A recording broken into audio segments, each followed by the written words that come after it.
আসসালামু আলাইকুম। আশা করি সবাই ভালো আছেন। আজকে আপনাদের মাঝে নিয়ে আসলাম ওরিফার ক্যাপসুল। ওরিফার হলো এক ধরনের আয়রন ও ভিটামিন সমৃদ্ধ ঔষধ, যা মূলত শরীরের রক্ত বাড়াতে সাহায্য করে।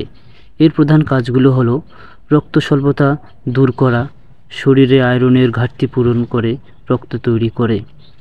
গর্ভবতী মায়ের জন্য খুব উপকারী। মায়ের শরীরে রক্ত বাড়ায় এবং গর্ভের শিশুর সুস্থ বৃদ্ধিতে সাহায্য করে। ক্লান্তি, মাথা ঘোরা, দুর্বলতা কমায়, কারণ এগুলো সাধারণত রক্ত কম থাকার কারণে হয়ে থাকে। মাসিকের সময় অতিরিক্ত রক্তক্ষরণ হলে শরীরের দুর্বলতা ও রক্ত স্বল্পতা পূরণের সহায়তা করে। শিশু ও কিশোরদের বৃদ্ধি ও রোগ প্রতিরোধ ক্ষমতা বাড়াতে সাহায্য করে যদি শরীরের আয়রনের ঘাটতি থাকে। এক কথায়, ওরিফার হলো রক্ত বাড়ানোর ও শক্তি ফিরিয়ে আনার ঔষধ।